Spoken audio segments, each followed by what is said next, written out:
سلام الله عليكم ورحمته وبركاته. لا يشكر الله من لا يشكر الناس، ولهذا فشكرا لكل من دعمنا ولو حتى بمشاهدة. بكم نرتقي ولأجلكم سنصبح الأفضل.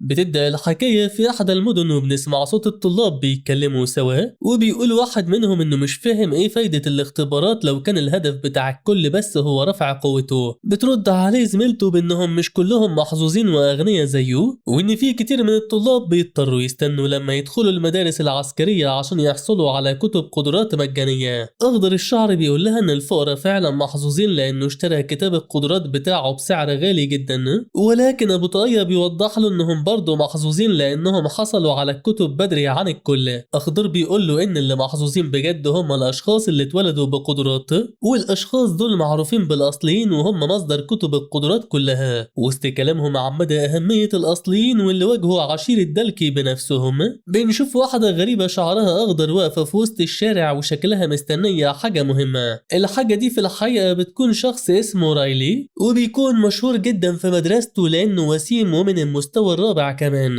البت بتقترب منه وبتسأله لو كان عنده شوية وقت يتكلموا، ولما بيسمح لها بالكلام بتعزمه على الغدا الليلة. وسط ما كان رايلي بيوضح لها انه فاضل يوم بنشوف شخص تاني بيجري من بعيد. الشخص ده بيكون بطلنا كاي واللي بيكون بيهرب من بعض المتنمرين، وبيقول لهم بصوت عالي ان مفيش راجل فيهم هيقدر يمسكه مهما حصل. من كتر ثقته في سرعته بيبدأ يشتمهم ويعمل لهم حركة التبا لك وهو مش باصص قدامه. على ما بيرجع يبص قدامه من تاني اخيرا بيتفاجأ برايلي بيقول له نهارك لذيذ. بطلنا من المستوى الاول بس في حين ان رايلي من المستوى الرابع، وده بيفسر سبب سقوطه زي العبيط على الارض. كاي بيصعب على البت فبتقترب منه وبتسأله لو كان بخير ولا ايه الكلام، ولكنها بترجع في كلامها بعدها وبتبعد لورا شوية لما بتاخد بالها ان ده الفاشل بتاع مدرستهم. المتنمرين بيوصلوا عنده للأسف وقتها وبيبدأوا يعجنوه ضرب، وبيسألوا واحد منهم لو كان لسه محتاج لصباعه ولا لا. رايلي بيبص جنبه على البت فبياخد باله انها مفزوعة من حاجة ومش بيكون فاهم السبب. عقله المريض بيخليه يستنتج ان منظر كاي المقرف هو اللي خلاها تخاف كده. للسبب ده بيشحن المنى في ايديه وبيستخدم سحر بعيد المدى في الهجوم على كاي، واللي بسببه بنشوفه بيطير لبعيد زي العبيط. الطلاب لما بيشوفوا اللي بيحصل بيندهشوا كلهم وبيسألوا بعض مين الأغبياء اللي ممكن يتعاركوا في آخر يوم قبل دخول المدرسة العسكرية. الرد عليهم بيجي من رايلي لما بينادي كاي بعديم النفعة وبيأمره يخلي باله من حركته بعد كده عشان ما يخبطش في أسياده. المتنمرين وقتها بيقرروا يسيبوه بما ان الضرب في الميت حرام،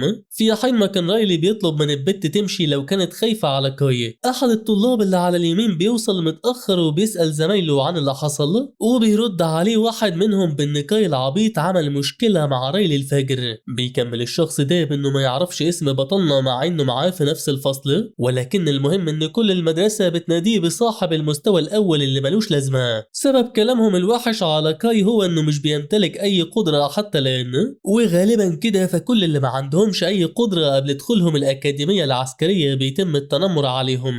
بنعرف بعدها ان المدينة بتاعت بطلنا حاليا في بينها وبين عشيرة الدالكي معاهدة سلام، والمعاهدة دي بقالها حوالي 5 سنين واتعملت بعد حرب طويلة وشديدة. اما عن كاي بقى فكل اللي بيفكر فيه حاليا هو انه لازم ينام بدري عشان الاكاديمية، لانه محتاج جدا لكتاب القدرات اللي هيحصل عليه جواها باي شكل. جوه بيت كاي بنشوفه بيقترب من كتاب القدرات الخاص بيه هو، وعشان نفهم حكاية الكتاب ده وهو ليه مش بيستخدمه فلازم نرجع 6 سنين لورا ساعة ما وصلوا أشخاص من القوات الخاصة لبيت بطلنا كاي. كاي ما كانش فاهم هما مين فعرفوه إنهم مسؤولين عن العمليات السرية بس، وإنهم جايين عشان يبلغوه إن أبوه وأمه ماتوا في مهمتهم العسكرية الأخيرة. القوات الخاصة حاولوا يبحثوا عن أي أقارب يهتموا بكاي بعد موت أهله، ولكنهم ما لقوش أي حد منهم ولا حتى أي شخص راضي يتبناه.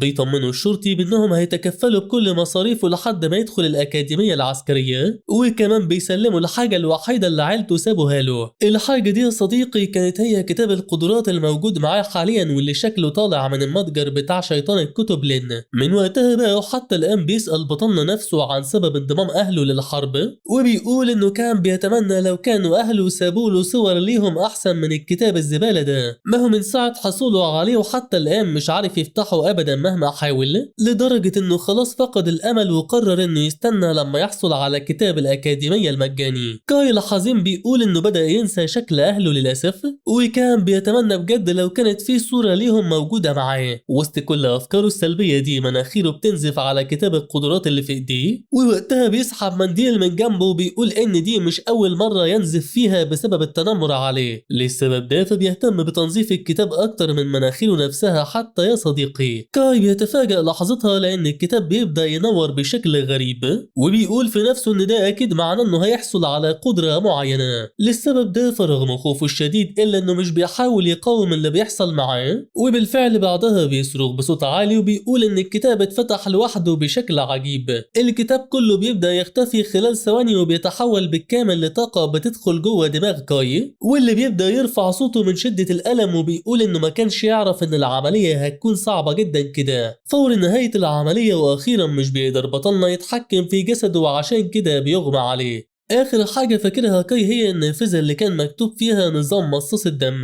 ولكن اللي عينيه شافته من الكلام ده كله هم شوية حروف وما فهمش أي حاجة. جوه أحلام كاي بقى بنشوف أطفال صغيرين بيلعبوا كورة سوا في الشارع، ووقتها كاي بيقترب منهم وبيسألهم لو كان يقدر يلعب معاهم شوية ولا إيه الكلام. الأطفال بيرفضوا طلبه تماما وكمان بيطلبوا منه يبعد عنهم نهائيا، وبيقولوا إن الأطفال عديم الأهل دايما بيكونوا عديم الرباية كمان. كاي وقتها بدأ يبكي بحرقة ويفتكر صوت أمه بس وهي بتنادي عليه زمان، ومع كده فمهما حاول يفتكر شكلها مش بيقدر يعمل كده لأنه كان صغير جدا لما شافها آخر مرة. كاي بيفتح عينيه بعدها على صوت عالي بينادي عليه من بره غرفته. صوت الشخص ده بيبدأ يعلى أكتر وبيقول إنه هيعد لحد 3 بس وبعدين هيكسر الباب. بيجري كاي بسرعة يفتح وبيشوف وقتها شخص من الجيش، واللي بيسأله بعصبية عن سبب تأخره في فتح الباب. الرقيب الأصلع ده اسمه جريف، وسبب وجوده هو انه بيجمع الطلاب عشان ياخدهم للأكاديمية العسكرية. كاي بيجري بسرعة على غرفته لحظتها وبيبدأ يجمع في أغراضه جوه الحقائب، وبيسأل نفسه ازاي نام كده مع ان آخر حاجة عملها هي انه فتح الكتاب بس.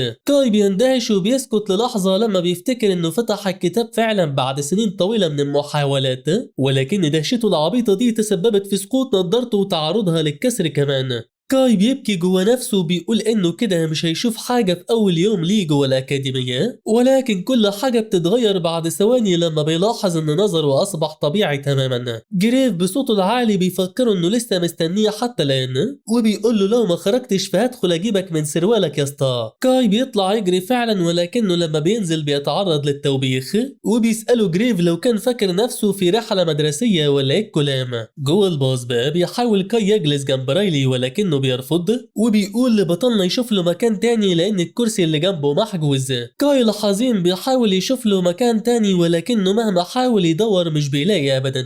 رايلي بياخد باله انه لسه بيفكر يقعد جنبه فبيطلب منه يغور في داهية في الحال. لحسن الحظ ففي واحد في الاخر خالص بينادي على كاي وبيقول له تعالى يا اسطى المكان هنا فاضي اهو. فور الجلوس كاي في مكانه بيبدا يسلم على اصفر الشعر وبيعرف ان اسمه ليو. الغريب انه لما بيسلم عليه بتطلع له شاشة من النظام بتاعه وفيها بيكون مكتوب تم رفض تفعيل القدرة. كاي بيبص ناحية النظام وهو مش فاهم اي حاجة وبيسأل نفسه عن الحاجة اللي اترفضت بالظبط. بيحاول كاي انه يشاور لليو على النظام ولكنه مش بيكون شايفه اساسا. ليو بيسأل بطلنا عن القدرة اللي بيمتلكها حاليا ولكنه بيصدمه لما بيقول له انه عديم القدرات.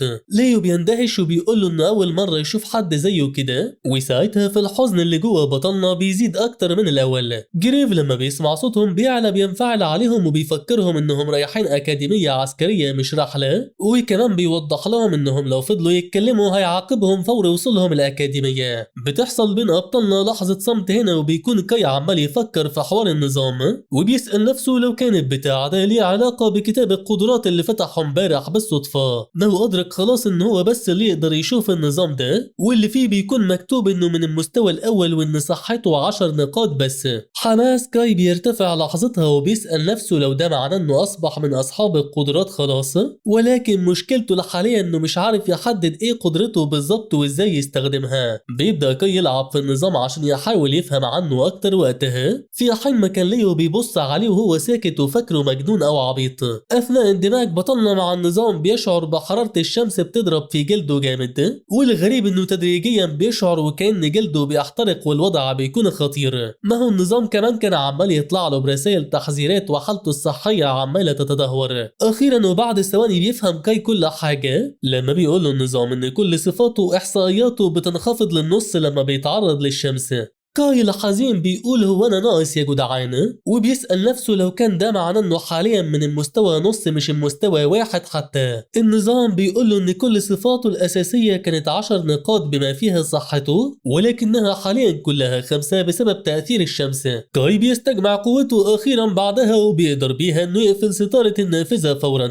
لحظتها النظام بيطلع له برسالة تانية بتقول له إنه بدأ يسترجع صحته، في حين ما كان ليو بيبص له وهو خايف عليه وبيسأله مالك يا اسطى. كاي بيرد عليه بانه بخير ولكنه بس ما نامش كويس امبارح، وساعتها ليو بيعرض عليه ياخد شويه ميه ويكمل نوم بعدين. كاي بيبدا يشرب فعلا ولكن حتى اللحظه دي بتنقطع خلال ثواني معدوده. ما هو النظام بيطلع له برساله بيقول له فيها انه فعل مهمه جانبيه بالغلط، وفي المهمه دي مطلوب منه يشرب 2 لتر ميه وهيحصل على 5 نقاط خبره في المقابل. جريف بيبص وراه يشوف مصدر صوت الميه فبيلاحظ ان في عيل حزين غرقان، وساعتها بينفعل عليه جريف وبيقول له ينزل يلعب رجل في الحال. وسط ما كان الحزين بيحاول يفهم جريف ان ده كله غلطة كاي، بيكون بطلنا مش مركز معاه اساسا وكل تركيزه بس مع النظام. بعد شوية محاولات بينجح في فتح نافذة المهمات جوه النظام، وجواها بتكون في مهمات بسيطة يقدر يعملها بشكل يومي عشان يرفع مستواه.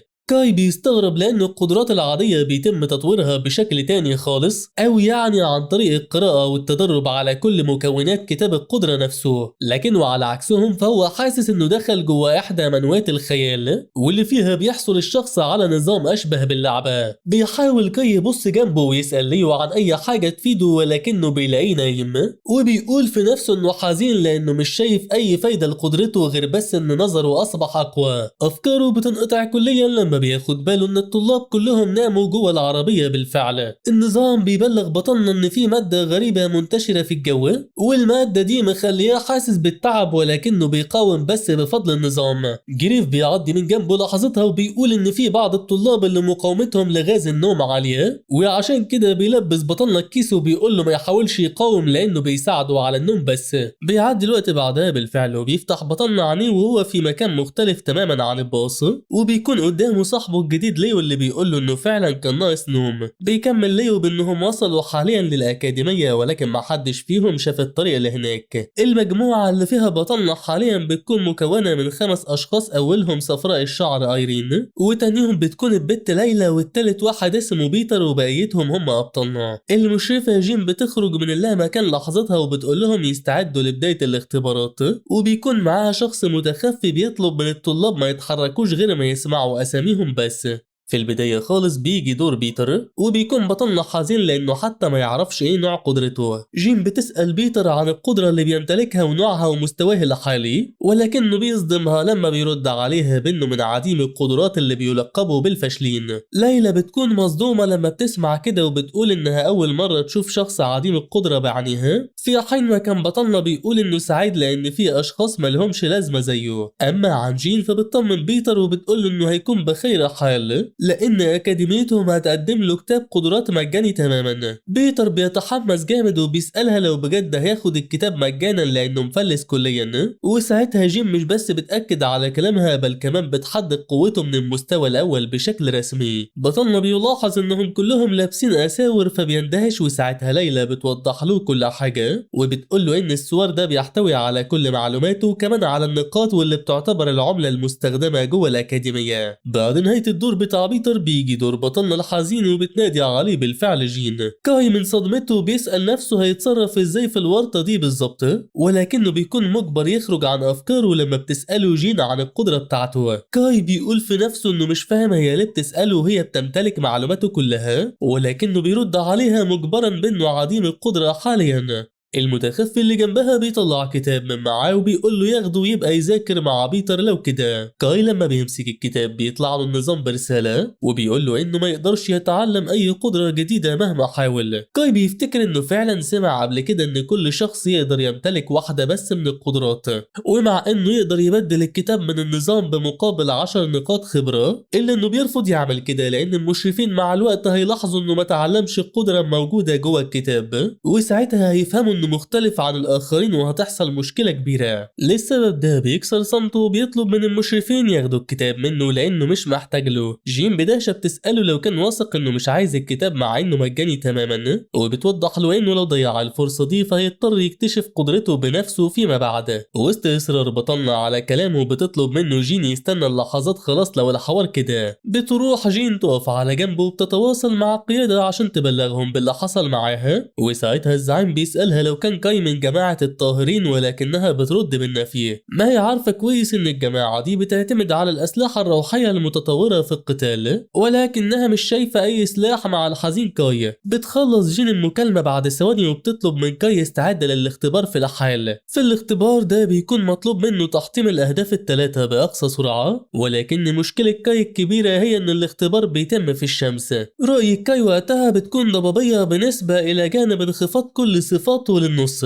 كاي مش عايز يفضح نفسه وعشان كده بيحاول يقاوم وبيبدأ يهاجم الأهداف، في حين ما كانت جين بتقيس إحصائياته كلها على جنب. الصدمة بتجيلها لما بتلاحظ إنه بيمتلك 5 نقاط بس في كل صفاته، وبتقول إنه ضعيف بزيادة لدرجة إنه حتى زي العبيط بيتعرض لبعض الجراح من الروبوتات البطيئة جدا. جين بتبدأ ترجع للقاعة من تاني بعدها وبتقول له إن الاختبار خلص خلاص وإنه من المستوى الأول بس. كاي بيرجع للقاعة هو كمان وهو حزين من حوار ضعفه في وجود الشمس ده.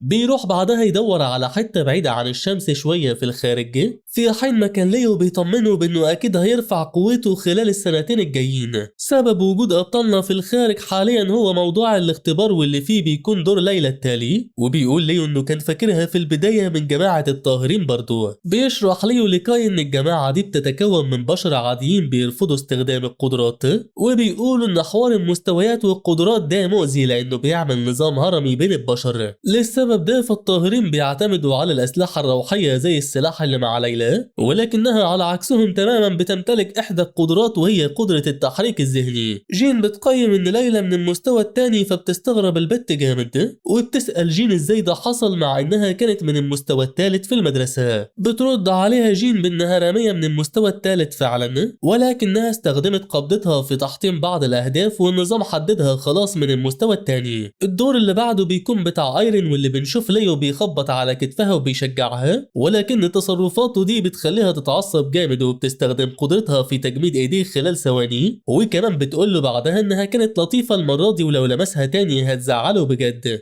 ليو بيقول ان شكلها قوية لان مستخدمي قدرات الجليد نادرين نسبيا، في حين ما كان كاي بينصحه يبطل يلمس البنات عشان ده عيب وما يصحش. ايرين بتكون خلصت اختبارها في الوقت ده وبتقول جين انها من المستوى الخامس، وانها تعتبر ثالث واحدة من المستوى ده ضمن كل الطلاب اللي تم اختبارهم حتى الان. كاي بيندهش وبيقول انه كان فاكر ان رايلي قوي وهو من المستوى الرابع بس، في حين ما كانت ليلى بتشجع نفسها وبتقول انها هتوصل للمستوى ده قريبا جدا. الدور اللي بعده بقى واخيرا بيكون بتاع ليو اللي شكله من محبي القتال. المدهش في الامر ان ليو بيستخدم قدرة جليدية زي بتاعة ايرين بالظبط وبالملي كمان، لكن جين مش بتهتم بالامر ده لان كل المهم بس هي النتيجة اللي بتطلع في النظام، وعشان كده بتعلن ان ليو برضه من المستوى الخامس زيها. وسط حماس ليو بيقول له بطلنا انه شخص مدهش فعلا، وانه اول مرة يشوف شخص بيقدر ينسخ القدرات من خلال لمس البشر بس. ليو بيندهش وبيسأله ازاي قدر يعرف تفاصيل قدرته بالظبط من اول مرة يشوفها. بيرد عليه كاي بانه لما سلم عليه في الباص كان شكله مستغرب،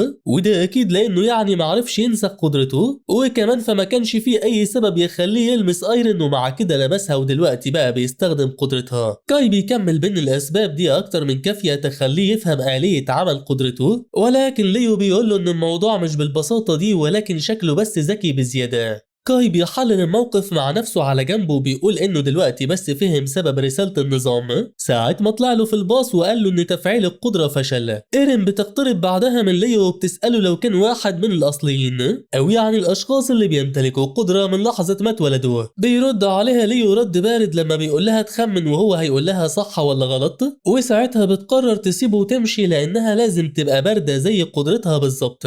بعد نهاية كل اختباراتهم واخيرا بيركبوا ابطالنا المصعد اللي هياخدهم للاكاديمية. كاي بيكون منبهر من التكنولوجيا الجامدة بزيادة دي كلها وبيقول انه ما كانش يعرف ان الاكاديمية العسكرية هتكون ضخمة بالشكل ده كله. فور نزولهم من المصعد بيسمعوا الطلاب كلهم بيتكلموا عن المستويات بتاعتهم وبس حرفيا، فحتى اللي كانوا اصدقاء زمان بدأوا يبعدوا عن بعض بسبب فرق المستويات ما بينهم، وده اللي كان مخلي ابطالنا في غاية الحزن لان محدش هيقبل يصاحبهم. الواد ازرق الشعر اللي احرج صاحبه من شوية بيقترب من رايلي لما بيشوفوه وبيتضح من كلامه انهم كانوا في المدرسة مع بعض وكمان في نفس الفصل. بيحاول ازرق يفكروا بكده فعلا ولكن رايلي بيرفض يكلمه لانه من المستوى الثالث وبس. بيتر وكاي بيفهموا ان حتى فارق المستوى الواحد يعتبر كبير في نظر الطلاب، وده معناه انهم لو عايزين اصحاب فلازم يدوروا على اشخاص من نفس مستواهم وبس. افكارهم بتنقطع بوصول المعلم عادل لما كانوا بيقول لهم يركزوا معاه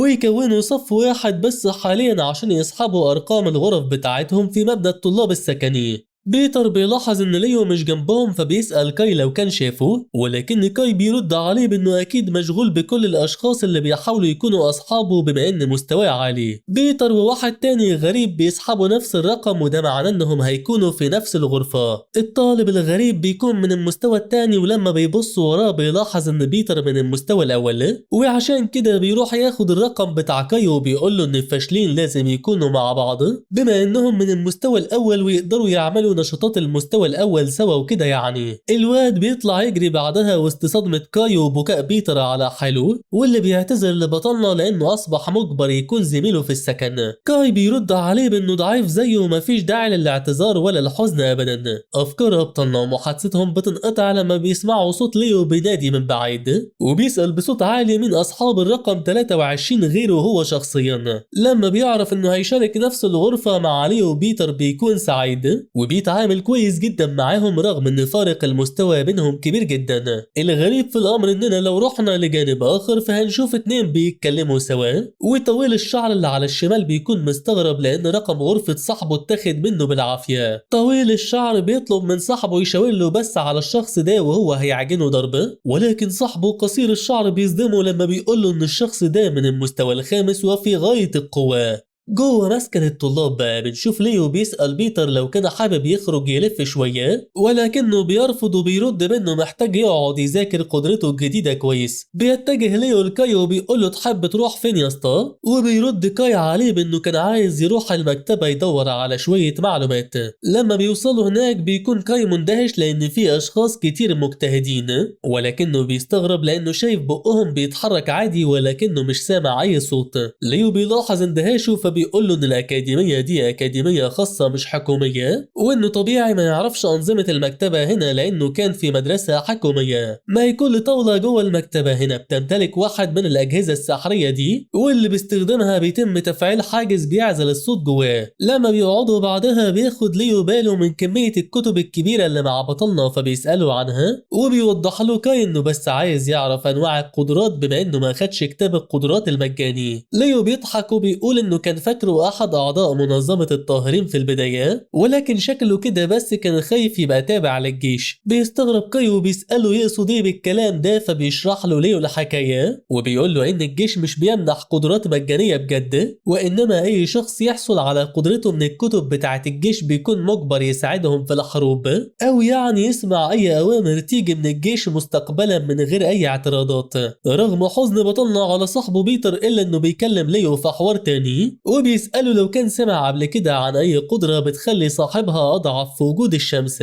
بيضحك عليه من كلامه وبيقول له إن مفيش سبب لوجود قدرة عبيطة زي دي في العالم. بعد كتير من البحث في الكتب بيكون ليه نام، في حين ما بيقول كاي إنه مش لاقي ولا حتى معلومة واحدة عن قدرته. بيقرر بعدها يطلع الطابق الثاني وتحديدا لقسم الحكايات الخيالية والأساطير. أول كتاب بيفتحه بيكون بيتكلم عن تنين أصبح بشري وعشان كده بيقفله تاني، وبيقول إنه حاسس وكأنه بيضيع وقته لأن قدرته مستحيل تكون جوا كتاب قصص خيالية. تاني كتاب كاي بيفتحه بيكون عن مصاصي الدماء واللي منه بيعرف إنهم بيمتلكوا أكتر من قدرة واحدة. بيشيل كاي الكتاب ده من تاني وهو حزين وبيقول إنهم أقوى منه بكتير، وإن الحاجة الوحيدة المشتركة بينهم وبين بعض هي ضعفهم تجاه الشمس. لكن الغريب إن النظام بيعمل صوت وقتها وبيطلع له برسالة، فبيبص كاي جنبه وبيتصدم لما بيلاحظ إن الرسالة بتقوله إنه حصل على 10 نقاط خبرة بعد ما جمع شوية معلومات عن النظام. كاي بيبدأ يرتعش وبيكون في حالة من الرعب لأنه كده أدرك إنه مصاص دم، وبيسأل نفسه إزاي حصل على قدرة خيالية من بين كل القدرات اللي في العالم. بيعدي الوقت على الحوار ده بسرعة وبتطلع شمس يوم جديد يا صديقي، ووقتها بنشوف ليو بيصحى من النوم وبيسأل نفسه ليه كاي الغدار مشي من غيره، ولأنه حاسس إنه ما نامش بما فيه الكفاية فبيقرر يمشي هو كمان عشان يروح ينام، في حين ما كان كاي أساسا لسه جوه المكتبة ولكنه في الطابق الثاني. ما هو يا صديقي اندمج خلاص في قراءة الكتب الخيالية عن مصاص الدم، ومن كتر المعلومات اللي حصل عليها بيقول له النظام انه اصبح جاهز للحصول على مهمة جديدة. الصدمة بتيجي لكاي لما بيكشف النظام عنها وبيطلب منه يروح يشرب دماء بشرية لو كان عايز يخلص المهمة. كاي بيمشي من المكتبة بعدها وهو مندهش لان النظام قال له انها مهمة اختيارية، مع انه شاف في كل القصص ان مصاص الدم بيموت لو ما شربش دم بشري. كاي شايف انه مش محتاج يستعجل وينفذ المهمة دي لأنه كده بيتطور كل يوم، وده بيحصل بفضل المهمات اليومية اللي تعتبر سهلة جدا، ولو استمر في تنفيذها فيقدر يوصل للمستوى التالي في 3 أسابيع بس من غير مجهود. أفكار كاي بتنقطع لما بيسمع صوت بيتر بيصرخ ويبكي، ولما بيبص قدامه بيشوف شخص عمال يعجنه ضرب لأنه خبط فيه بالغلط وهو ماشي. أصفر الشعر بيرفض اعتذاره وبيقول له يدفع له فلوس لو كان عايزه يسامحه بجد، في حين ما كان بطلنا بيفحص مستواه وبيعرف انه من المستوى الثاني. بيتر بيرد على المتنمر بانه فقير بزياده لانه من المستوى الاول بس ومعوش كل الفلوس دي، في حين ما كان المتنمر عمال يرفع صوته وبطلنا مستغرب لان المستوى الثاني يعتبر ضعيف برضه. بينطلق بطلنا بسرعه تجاه المتنمر وبيديله بالكوع في ظهره، وبصوت كله سخريه بيقول له انه اتزحلق بس وهو ماشي بالغلط. المتنمر بيسقط ارضا فبينفعل على كاي وبيساله لو كان اعمى ولا عبيط، ولكن كاي بيرد بكل برود بانه عبيط فعلا ودايما بيتزحلق كده وهو ماشي. أصفر بيكون فحص مستوى بطلنا من خلال الصور خلاص وعشان كده بيقلب على الوش التاني وبيقول له إنه ممكن يمسكه هو وصاحبه بيتر يعجنهم ضرب سوا.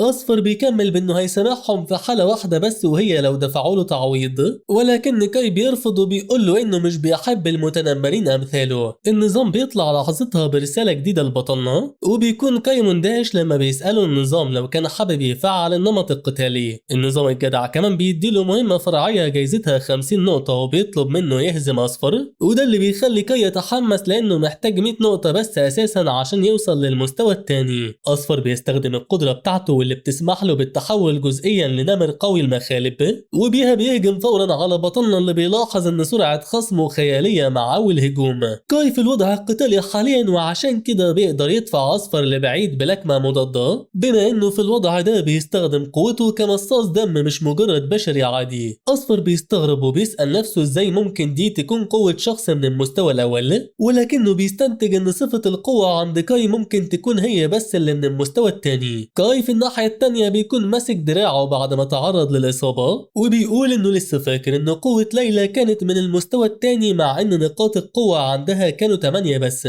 وبما ان قوته الأصلية في غياب الشمس بتكون 10 نقاط كاملين فده معناه انه على الأقل من المستوى التاني أو حتى التالت كمان. كاي بينطلق ناحية أصفر وهدفه الحالي هو إضاعة الوقت قدر المستطاع، بما إنه متأكد إنه حاليا مهما حاول فمستحيل إنه ينتصر على أصفر أو حتى يصد هجماته السريعة. أما عن أصفر فلما بيجرح بطلنا بيبتسم وبيقول إن نظريته كانت صح بالفعل، وإن كاي كل صفاته من المستوى الأول ما عدا القوة بس من المستوى الثاني. النظام بينهال على بطلنا بالتحذيرات المتتالية وبيكون عمال يقول له صحتك بتنخفض يا اسطى. كاي بيحاول يكمل صمود بالفعل وبيقول إن الشمس اقتربت من الغروب، في حين ما كان النظام بيقول له صحتك 1% بس والضربة دي ممكن تموتك أو تأذيك بزيادة. وصول هجوم أصفر لبطلنا بيسبب انفجار شديد فبيصرخ بيتر بصوت عالي، ولكن الضباب لما بينقشع بنشوف إن كاي أوقف الهجوم باستخدام إيديه وبس. كاي بيبتسم لأصفر وبيقول له أنت ضربتني كتير ودلوقتي جه الوقت اللي آخد فيه حقي وأكون أنا المتنمر شوية. أصفر بيحاول يقول له استنى يا اسطى، ولكن لكمة بطلنا بتكون وصلت لصدره بالفعل، وبيبدأ كمان بعدها ينهال عليه بلكمات متتالية وسط الدهشة الشديدة لبيتر الحزين.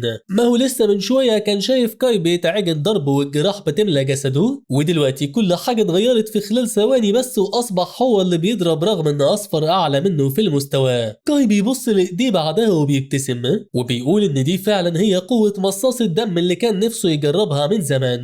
النظام بيبلغ كاي بعدها إن نقاط خبرته وصلت ل 65%، والمدهش أكتر إنه بيحصل على مهارة الفحص لأنه أكمل مهمة هزيمة المتنمر أصفر. كاي مش بيكون مصدق ان حياته بقت سهلة كده، ولكن افكاره بتنقطع. ما هو بيتر بينادي عليه وبيقول له يبص على اصفر لحسن يكون مات، ولكن كاي بيطمنه بانه مش بالقوة الكافية اللي تخليه يقدر يعمل حاجة زي كده. وسط انفعال بيتر الشديد بيبدأ كاي يجرب مهارة الفحص عليه. كل اللي بيقدر يشوفه حاليا هي صحته المتبقية وفصيلة دمه والقدرة بتاعته، وبما انه لسه عديم القدرة فبيجرب كاي الفحص على اصفر اللي بيمتلك القدرة على التحول، وبيقول كاي في نفسه انه اكيد هيقدر يشوف بقية المعلومات لما يرفع مستواه. افكار كاي بتخليه يسأل نفسه مرة واحدة كده لو كان طعم الدم بيختلف من فصيلة للتانية، وده اللي بيخليه يحاول يسكت شوية ويفكر نفسه انه بشري مش مصاص دم. المشكلة ان ريحة دماء اصفر بتكون قوية ولكنه محظوظ لان بيتر بيكون معاه وبيقول له انهم لازم يمشوا من هنا في الحال. كاي بيسمع كلامه فعلا، ولكنه هو ماشي مش بيكون عارف يشيل عينيه من على الدم. في طريقهم لمساكن الطلاب بيلاحظ بيتر جراح بطلنا وبيقترح عليه يروحوا للممرضة، ولكن كاي بيرفض وبيقول له انها مجرد جراح سطحية وبس.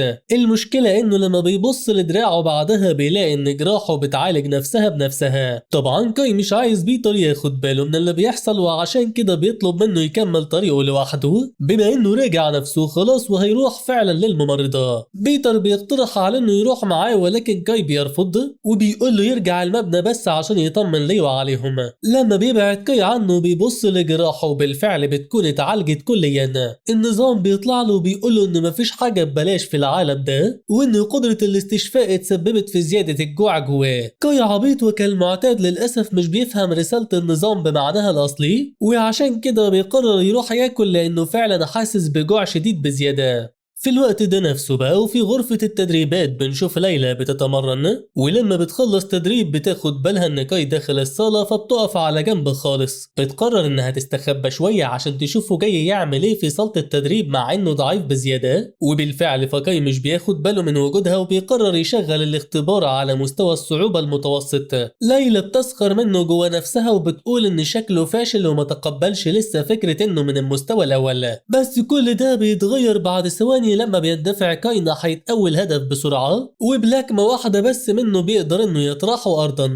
ليلى بتتصدم لأن نظام الاختبار بيقول له إن قوته تساوي 10 نقاط، وده معنى إن قوة كاي أعلى منها هي شخصيا وقد يكون من المستوى الثالث مش الثاني حتى. صدمتها بتزيد أكتر لما بيوصل بطلنا لاختبار الرشاقة وبحركة خفيفة بس منه بيخلص على هدفين بضربة واحدة. دماغ ليلى بتكون هتسيح وبتسأل نفسها لو كان ده معناه إن كاي بيحاول يخفي قوته، ولكنها مش بتفهم ابدا ليه ممكن شخص زيه يعمل كده مع ان ده مش في مصلحته ابدا. في صباح اليوم التالي بقى بنروح لمطعم الاكاديمية عشان نشوف معاناة الطلاب، وطبعا فنقصد بكلامي ده طلاب المستوى الاول يا صديقي، واللي بيكونوا حابين يجربوا يقعدوا جوه المطعم لاول مرة. المشكلة انهم لما بيقتربوا شوية من الطاولة الفاضية بيتنمر عليهم واحد من المستوى الثالث وبيحط الشنطة بتاعته على احد الكراسي بحيث يمنعهم من الجلوس بالقرب منه. الطالبين بيمشوا بره وهم في حالة حزن فعلا على عكس بيتر لانه تعود على التنمر. بيتر بيبص لليو وقتها وبيسأله لو كان بجد حابب يقعد معاهم، مع انه يقدر يدخل المطعم ويقعد في اي مكان والناس هتتلم عليه بسبب مستواه العالي. ليو بيرد عليه بانه مش عايز يسمعه بيتكلم في الموضوع ده تاني لانه مش بيهتم بحوار المستويات وبيعتبرهم اصحابه بالفعل. وسط كلامهم سوا بنشوف ليلى قاعدة بره المطعم برضو وشكلها بتعمل كده لانها بس مهتمة بموضوع كاي. اخيرا بقى يا صديقي بتبدأ بعدها اولى المحاضرات وبتكون محاضرة عادل معلم مادة النظريات وبيتكلم عن الاصليين. وسط ما كان بيقول عادل ان الفضل في امتلاكهم للقدرات بيرجع للاصليين دول، بيكون بطلنا بيسأل نفسه لو كان ليو بيقدر يحسن من القدرات اللي بينسخها ولا لا. بيقرر انه يستخدم على ليو مهارة الفحص يمكن يكتشف حاجة جديدة، ولكن الصدمة بتجيله لما النظام بيقول له انه مش بيمتلك اي قدرة اساسا. كاي بيصحي ليو مخصوص عشان يسأله لو كان لسه يقدر يستخدم قدرة ايرين، ولكنه بيرد عليه بالنفي وبيقول له ان اي مهارة بينسخها بتفضل معاه لمدة يوم واحد بس، بمعنى انه لو كان عايز يستخدم قدرتها تاني فلازم يلمسها زي ما عمل من فترة قبل الاختبار. ليو بيكمل بانه حاليا بيواجه مشكلة كبيرة نوعا ما لان زمايله الاتنين في الغرفة لسه ما عندهمش قدرات ومش عارف ينسخ منهم اي حاجة. بطن كاي بتعمل صوت جوع لحظتها فبيندهش ليو وبيسأله ازاي هو لسه جعان مع انه كل كتير جدا من شوية. كاي مش بيكون عارف السبب وعشان كده مش بيرد عليه، في حين ما كان النظام بيقول له ان جوعه عمال بيزيد اكتر. بعد نهاية الحصة بيخرجوا أبطالنا ولكن ليو بيمشي لوحده وبيقول لهم إنه هيروح يدخل الحمام بس ويبقى يجتمع بيهم بعدين. بمجرد ما بيبعد شوية بيلاحظوا أبطالنا إن في 3 طلاب طالعين على السلم وبيكونوا بيتكلموا على إن رايلي بيتنمر عليهم وعايز منهم 50 نقطة كل أسبوع. من وسط الطلاب دول بيكون أصفر واللي بيبص لأبطالنا شوية. بيتر بيكون خايف منه وبيسأل كاي لو ده معناه إن أصفر جاب صحابه عشان ينتقموا منهم. في الناحية التانية بقى بيكون أصفر بيبص بعيد خوفا من كاي، في حين ما كانوا زمايله فرحانين لأنهم شافوا 2 من المستوى الأول بس. كاي بيطمن بيتر بأن أصفر أكيد مش عبيط لأنه لو قال لزمايله إن ضعيف زيه ضربه هيموتوا من الضحك عليه. المتنمرين بيقتربوا من أبطالنا وبيطلبوا منهم يدفعوا 10 نقاط في الحال، وإنهم كده بيطلبوا منهم عدد قليل بس لأنهم عارفين إنهم مفلسين. بيتر بيقول لهم إنه مستحيل يقدر يدفع كل ده لأن ال10 نقاط هم مصروفه الشهري أساسا، في حين ما كان كاي بيقول لهم بكل بجاحة إنه مش هيدفع أي حاجة. أصفر لحظتها بيحاول يتدخل ويقنع أصحابه يمشوا لأنه مش عايز ينضرب تاني، لكن ولسوء حظهم فكلامهم ده بيكون متأخر لأن ليو بيوصل المكان وبيقول لهم إنه ممكن يسلفهم النقاط اللي هم محتاجين لها ولكن الفوائد هتكون عالية. ال3 بيطلعوا يجروا وقتها وبيقولوا إنهم رجعوا نفسهم خلاص ومش محتاجين فلوس، ولكن ليو بيمسكهم من قفاهم وبيقول لهم إن مفيش داعي للاستعجال. لحظة ليو دي بتنقطع للأسف لما بيسمع صوت شخص بينادي عليه وبيسأله بيعمل ايه بالظبط في أتباعه. الشخص اللي بيتكلم ده بيكون اسمه مونو ومعاه رايلي صاحب المستوى الرابع. كاي بيشعر بحاجة غريبة وقتها وبيقول إن مونو ده هالته خطيرة جدا وبيحاول يفحص قدرته باستخدام النظام ولكنه بيفشل بسبب الفرق العالي بين مستوياتهم. بيبص كاي على صور مونو فبتجيله الصدمة لأنه بيعرف إنه من المستوى السادس.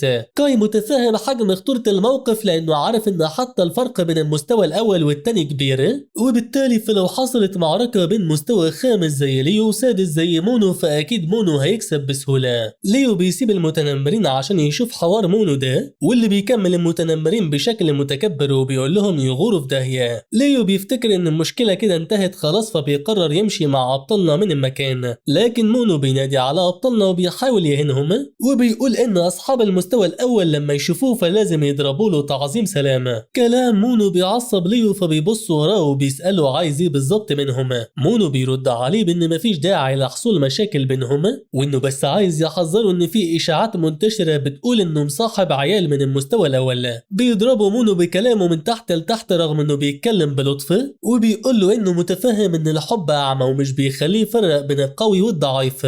لكن المشكلة الحالية بالنسبة لمونو هي ان تصرفات ليو بتهدد النظام الهرمي، بما ان طلاب المستوى الأول لو افتكروا نفسهم أقوياء بجد فساعتها هيتعاملوا بعفوية مع الأعلى منهم مستوى وهو مستحيل يسمح بكده. مونو بيكمل بأن القوي بس هو اللي من حقه يعيش في العالم الحالي، ولكنه هيسمح ببقاء الضعفاء على قيد الحياة مؤقتا بس. ما هو كده واثق ان الحرب اللي جاية اقتربت جدا، وفيها فكل منخفض المستوى هيموتوا والعالم هينضف منهم.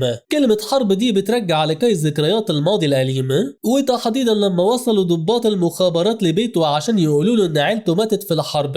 نمط القتال بيشتغل بشكل تلقائي وبي بينقض كاي على مونو، ولكن للأسف فرايلي بيتدخل وبيصد الهجوم بتاعه بكل سهولة. كمان فبعدها بيشحن رايلي كي في ايديه وبيسدد لكمة قوية لكاي، وبيها بيقذفه لبعيد وبيستهدف إصابة بيتر باستخدامه كمان.